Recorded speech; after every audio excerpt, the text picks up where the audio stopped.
क्या आपको ये पता है कि आपका मोबाइल कितने दिन से ऑफ़ है और मतलब ऑन है, ऑफ़ नहीं किया है, इसको रिस्टार्ट नहीं किया है?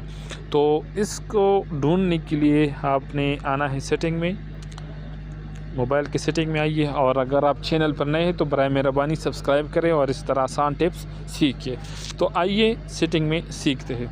आपने सेटिंग में आना है, सेटिंग में यहाँ पे देखिए, यहाँ पर माई फ़ोन चेक करें, ये वाला ऑप्शन, या फ़ोन इन्फॉर्मेशन होगा या माई फ़ोन होगा, जो भी हो, लेकिन मेरा यहाँ पर है माई फ़ोन, ये इन्फिनिक्स मोबाइल है। आपने सीधा इस पर क्लिक करना है। यहाँ पे क्लिक करने के बाद देखिए यहाँ आपका अपडेट सारा कुछ यहाँ पर शो करेगा, डिवाइस नेम होगा, ये मैंने किसी और वजह से ये फ़ोन रख दिया था, और फिर यहाँ पर मॉडल, सीपीयू, सारा डिटेल यहाँ पर, रैम, सब कुछ। आप यहाँ से अगर आप इन्फिनिक्स यूज़र है तो आप यहाँ पे क्लिक करके अपना ये डबल कर सकते हैं, ये रैम देखिए। अब मैंने ये एक्स्ट्रा 8+ ये भी मैंने ऑन किया है ये रोम से, तो ये 16 हो गया। तो मेन गोल हमारा जो है वो ये है कि किस तरीके से हम ये चेक कर सकते हैं। इसमें तो आपका सारा डिटेल है, मोबाइल कौन सा मोबाइल है, कितनी बिट्स है वगैरह, सारा डिटेल।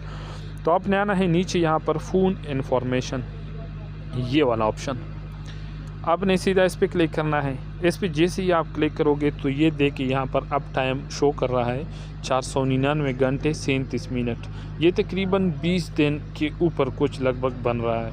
तो ये 20 दिन से मेरा मोबाइल रिस्टार्ट नहीं हुआ है, और आप जब ज़्यादा दिन तक मोबाइल रिस्टार्ट नहीं करोगे तो इसमें मुख्तलिफ़ मसाइल आ सकते हैं। तो कम से कम 2-3 दिन में एक बार रिस्टार्ट करना चाहिए। तो इस तरीके से आप चेक कर सकते हैं। उम्मीद है ये वीडियो आपको पसंद आई होगी, और इस तरह मज़ीद बहुत कुछ वीडियो मेरे यूट्यूब चैनल में आपको मिलेंगे। इसमें मैंने सब कुछ सिखाया है कि आप किस तरह AI की मदद से तस्वीरें बना सकते हैं, TCS माइनिंग नेटवर्क है, मुख्तलिफ बहुत कुछ है इसमें। तो काइंडली आप सर्च करें और सब्सक्राइब करें। वीडियो अच्छी लगी हो तो कमेंट में लाजमी बताइए। कोई भी मसला हो तो आप मुझसे रब्ता कर सकते हैं। अल्लाह हाफ़िज़।